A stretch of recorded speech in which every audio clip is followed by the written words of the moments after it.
Hello everyone, 'tis I, the one and only Wolf. You know, when Hazbin Hotel and Hellaverse were first uploaded to YouTube, I loved them. Back when they were small yet still filled with so much potential. And one of my favourite aspects of these shows was its portrayal of hell. It wasn't just a giant torture cave that was on fire all the time, but as a lived-in world with diverse people, some who were bad but weren't cookie-cutter evil, and had moments to them that made them feel realistic. It was also good at how it introduced us to this world. It wasn't just ham-fisted, but it was weaved into the story, and every episode we got to learn more of hell, such as the different rings, species, and social hierarchy. But of course, one of the most recognizable elements of hell and demonology is the 7 deadly sins, and the princes that represent them. Lucifer, the Prince of Pride, Satan, the Prince of Wrath, Asmodeus and Lust, Beelzebub and Gluttony, Mammon and Greed, Leviathan and Envy, and Belphegor, Sloth. These sins are the root of all sins and evils in our world. They corrupt the human soul and result in horrible things happening. In the Bible there are many characters who fall victim to these sins, such as Cain killing his brother out of envy, Pharaoh Ramesses not freeing the Hebrews out of his pride, King David lusting over his friend's wife and indirectly got him killed, and Judas betraying Jesus for 30 pieces of silver. You can definitely see these sins being very prevalent in our own history and daily lives. Fuck it, you can see them in YouTubers. Now these sins have been referenced many times in media and literature, especially when the setting is related to hell. So of course, a show set in hell, particularly inspired by Dante's Inferno, is probably going to mention these guys. So here's the thing about the princes. Each prince is the embodiment of these sins, and all the worst aspects that come with them. In other words, Lucifer would be prideful and Mammon would be greedy. You get the idea. The problem with the Hellaverse demon princes or sins is that most of them are portrayed horrendously. So let me explain why. But before I do that, I just wanted to make one thing clear. Even though there's 7 sins, the truth is I will only be talking about 5 of them, since envy and sloth only made a brief appearance, so we didn't really get to see much about them. So let's start off with the first sin we meet. Asmodeus, the Prince of Lust. So lust is the excessive desire for sexual pleasure. People who best represent lust would be adulterers, sex addicts, stalkers, and you know, these guys. In Hellaverse, the ring of lust that Asmodeus rules is basically a giant red light district filled with sex shops and clubs. In the 7th episode, Moxie takes out Millie to Asmodeus' club for their anniversary, and he sings a song for her on stage about how much he loves her, which brings out Asmodeus to interrupt and mock him, because he doesn't want some love song sung in the House of Lust. This scene and the song was amazing, and a great way to introduce the Prince of Lust, and his voice actor does a phenomenal job. It's perfect too, because Moxie was singing about love, which is when you care deeply for someone and their happiness gives you happiness. But lust is not about that. You only like someone for their body, or because they give you pleasure, nothing more. You would see someone as an object, not a person. But later on, we see something a bit contradictory. In Season 2, Episode 6, when talking to Stolas, Ozzy said, lust shouldn't be about force. Well, I can tell you, if you're looking for a love potion, you came to the wrong fucking guy. I don't fuck with that artificial bullshit. Lust shouldn't be about force. It's an art to be earned and enjoyed. It's all about that journey to Pleasure Town. You feel me? What? The demon of lust cares about consent. Lust, the excessive desire for sexual pleasure, shouldn't be about force? Oh yeah, of course, and a good pirate never steals someone else's property. Another thing as well is how he develops a romantic relationship with Fizzarolli. Now, you'd expect, being the embodiment of lust, he only likes him because he's pleasurable, and he manipulates his feelings. But nope! He actually loves him, and later he confesses his love. There is no internal struggle with this, or being contradicted by his beliefs, like how being in love with Fizzarolli makes him question everything, or makes him hate himself because of it. In The Hunchback of Notre Dame, Judge Frollo made it his mission to hunt gypsies in Paris, but when he meets Esmeralda, a gypsy dancer, he's consumed by desire for her. He hates himself for it, believing that she put a curse on him, and he goes through insane lengths just to find her, including burning homes. And when he catches her, he gives her a choice, him or the fire. That is what lust is. It's obsessive, selfish, and destructive. It is a sin for a reason. So what about Vivzy Pop's little king of lust? Well, he's a caring boyfriend, he cares about consent, and he sells sex toys for a living. It's a shame too, because if he was hating himself for falling in love with Fizz and was questioning everything he believes and represents, it would have been so interesting and compelling. And you know, may even tie itself into another show set in this version of Hell that was about redemption. But we didn't get that. Instead, we got this. And for that, he really is just underwhelming. The next sin we meet is Beelzebub, or Queen Bee, the sin of gluttony. Gluttony is the sin of overindulgence and consumption to the point of harm. People who best represent gluttony would be alcoholics, drug addicts, attention seekers, and power-hungry individuals. When we meet Bee, she's a partier, and that's all she does. Constantly party, drink, eat, and whatnot. And she encourages all of her guests to do the same. So yeah, pretty accurate. But when Blitz joins the party, who is already having a miserable day, he starts going off the rails, and even beats Bee in a drinking game. So Blitz is overindulging himself cause he's miserable. But then Bee approaches Luna, saying he's not doing good, he's going nuts, he's causing problems, and she should probably go and check on him. It's almost like she's worried that he could end up seriously hurting himself or someone else. Look, honey, I see people having fun and getting fucked up all the time, but he's clearly getting wasted off his ass and causing problems on purpose, so I feel like you should check up on him at least. Just see if something's up. Don't act like you know him like I do. I ain't saying that. I'm just pretty sure he's had like 4 tongues inside him at once. I mean, good for him. But I can taste the flavor of people at my parties, and he's giving off a very not okay vibe, you know? Oh yeah, and I bet you'd know the okay vibe, right? I mean, everyone likes you so much. What's that supposed to mean? You got a problem with some sour cream? Don't follow me. Sorry, yeah. Nope, I'll check on him. Sorry. I know I got a little spicy there. I just hope everything works out. Now let's dance. What? Why would she be concerned with Blitz being gluttonous? Yes, to a normal, fairly decent person, it would make sense that she would be concerned with someone over drinking, especially if he's drinking because he's miserable, because he could overdose. But the Prince of Gluttony wouldn't care if someone was being overindulgent. She would support him and encourage him to go further, because being gluttonous is good in her eyes. Now, at first I thought she just wanted him gone, since he did beat her at her own drinking game, trash-talked to her, and was diverting the spotlight from her to himself. This would have fitted with that popular rich girl persona, who acts all nice and polite but is in truth a narcissistic bitch, and accurate to Beelzebub because gluttony is the desire for more, and she wants more praise and attention, and Blitz is taking that away from her. But no, she doesn't come off like that at all. She's just being a nice girl who likes to party, and she's worried about Blitz, and later she defends him when he's on trial. Seriously, it would be like if Satan didn't like how he got mad. Oh, for fuck's sake!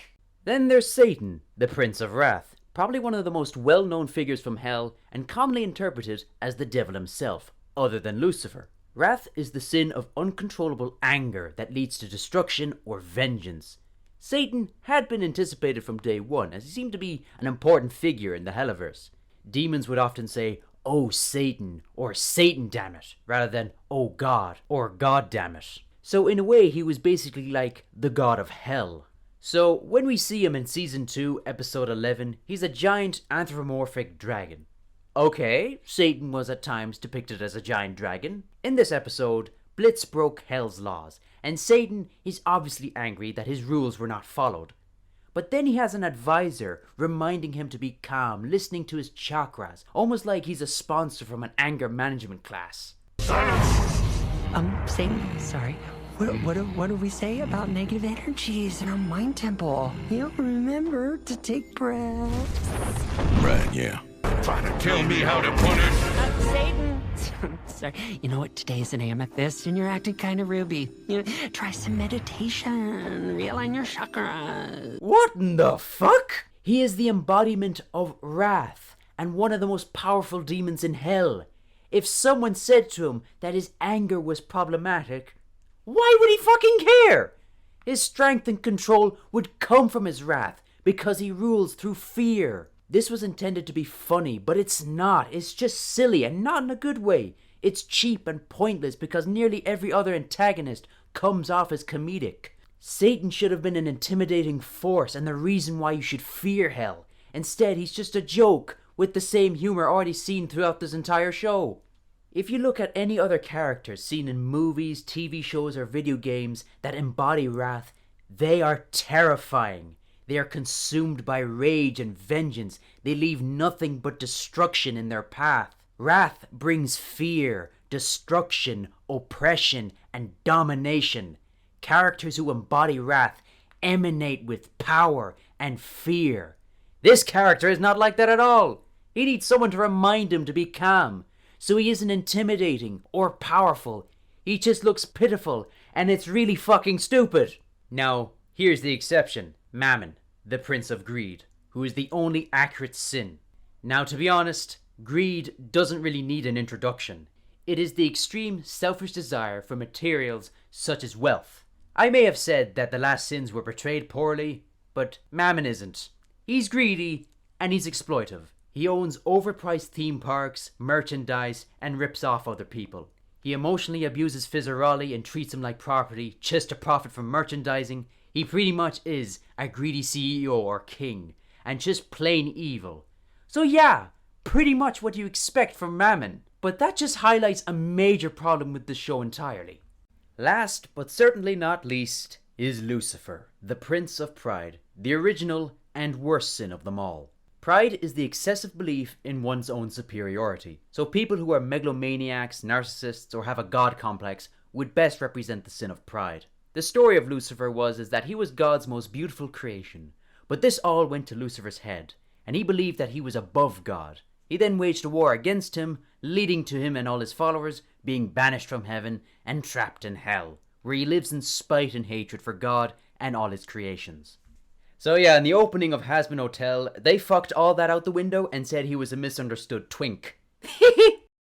Okay, I'll explain a little more.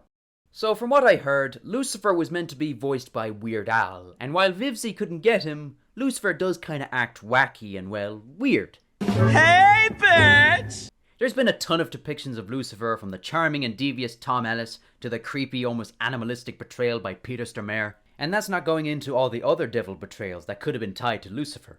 The Hellaverse definitely has a unique take on the character, being goofy and playful, and there was a lot of potential they could go with this. After all, Lucifer was said to be very attractive, but he's not only good looking here, but he's approachable and he seems like a fun guy. This could have made him easier to manipulate people using his charm and approachable attitude to get what he wants, while still having a very real darkness to him.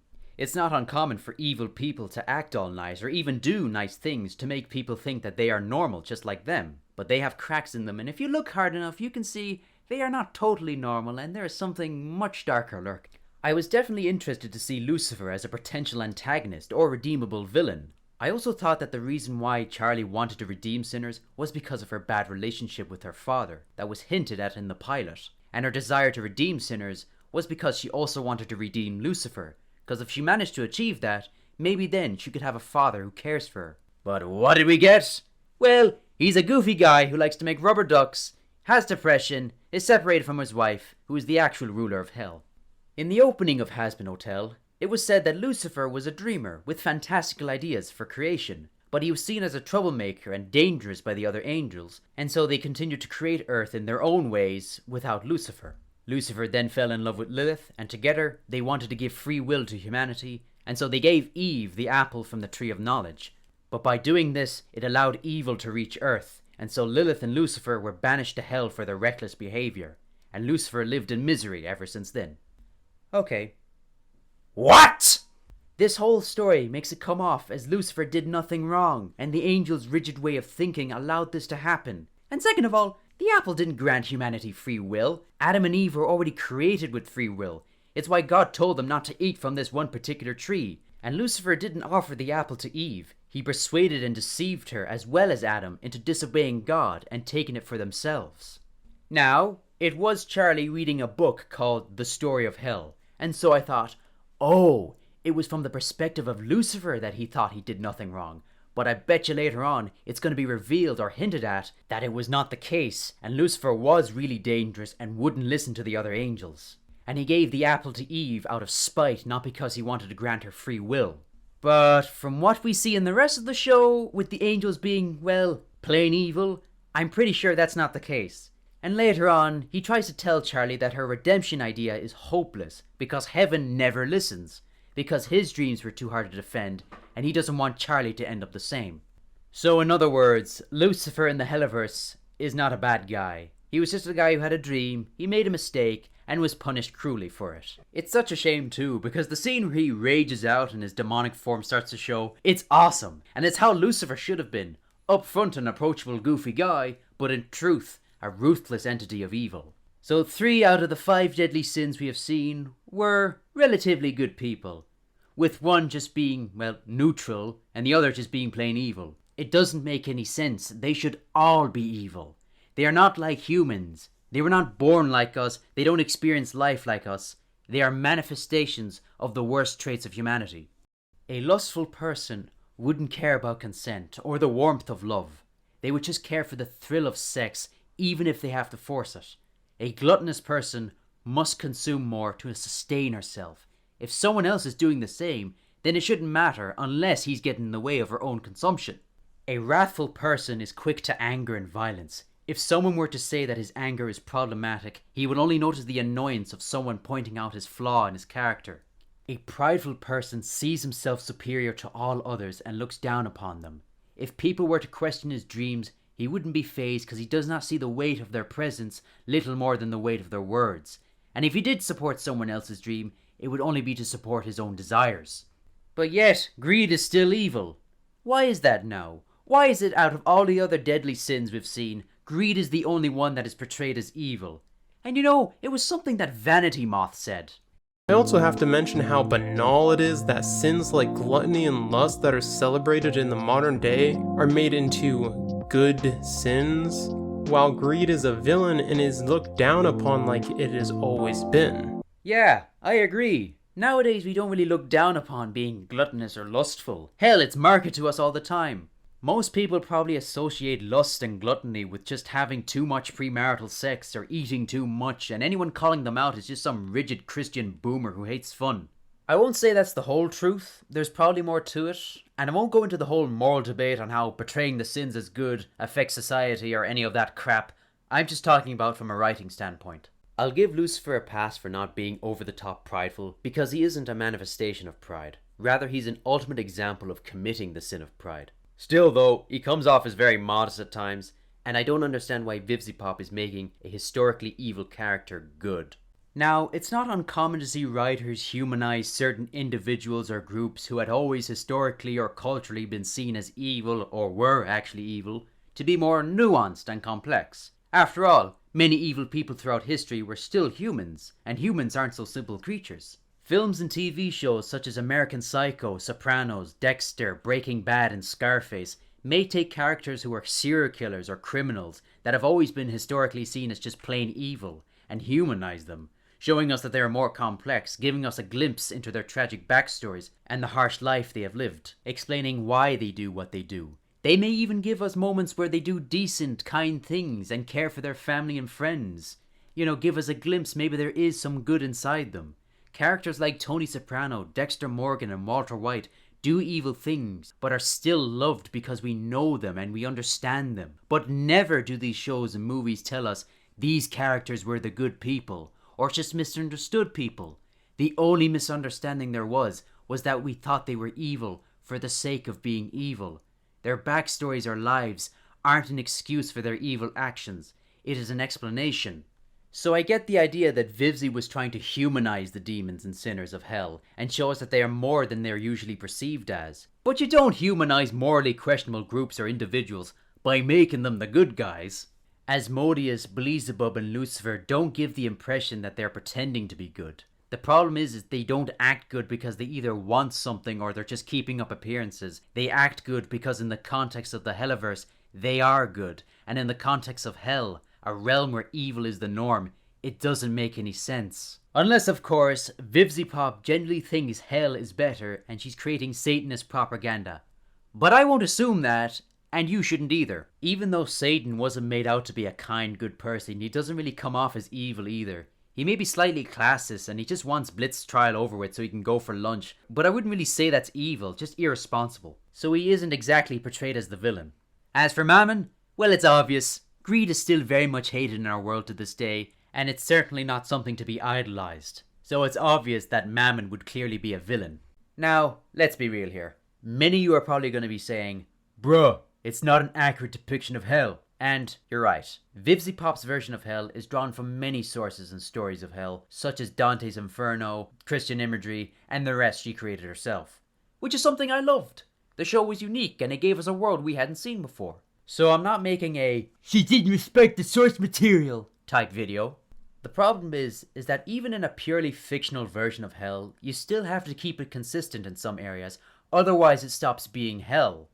Think of it this way. If you create a TV show that was about a fascist authoritarian... Fuck's sake, I can't say that word! Fascist authoritarian nation clearly inspired by Nazi Germany and directly made them out to be nice people who respect freedom of expression and individual rights, and the main villains were rebels and democratic nations who were just plain evil, all because you wanted to humanize fascist figures, that'd be just silly. As for the deadly sins, it doesn't make any sense for them to be fairly decent or neutral if they embody negative traits. That pretty much just undercuts their purpose. If racism was one of the deadly sins, would it make sense if the demon prince who embodies it be all kind and funny, and is only racist just because he cracks a few jokes every now and then? Now, does that sound right to you? If I could rewrite these sins in the most simplest way, I would make them like this. Asmodeus acts like he cares and loves Fizaroli, but in truth only likes him because he's pleasurable, and is prone to cheating on him. But if there was a chance he was falling for Fizz, it would tear at him, because he believes love is not something he's truly capable of. Beelzebub acts like a nice and fun party girl, but the truth is she craves the love and attention from other people, as well as the thrill of partying. The moment she feels like that's all slipping away, she panics and becomes unstable, maybe even dangerous. Satan is a dominating force, and anytime he's present, everyone fears him. They don't question or belittle him. Satan needs this to maintain his control, because to have power, you must be feared. Mammon, you can say the same. Lucifer comes off as a goofy and charming guy, and he cares for his daughter. But underneath that bright smile and facade is something much darker. And the reason why he won't support Charlie's dream is because he will never negotiate with heaven. And he does not care for the sinners of hell, because even though they are living in his realm, they are still the creation of his imprisoner. This would at least keep them consistent with the sin they represent, as well as humanize them. Now, if I missed something or got something wrong, please tell me. I might possibly be wrong about Bee, since we only got to see her in one episode, and she could actually be a complete wreck behind closed doors, but at the same time her first impression tells me otherwise. We have still yet to see how Leviathan and Belphegor are portrayed, but from the hints we've gotten relating to them, I think they're accurate so far. Season 2 of Hazbin Hotel is set to release this year, alongside with the newest season of Hell of a Boss on Prime, so I'm definitely curious to see what happens there. And who knows, maybe we'll get to see more of Lucifer and the other sins being not so unsinful. Anyway, that's enough of me now. See y'all.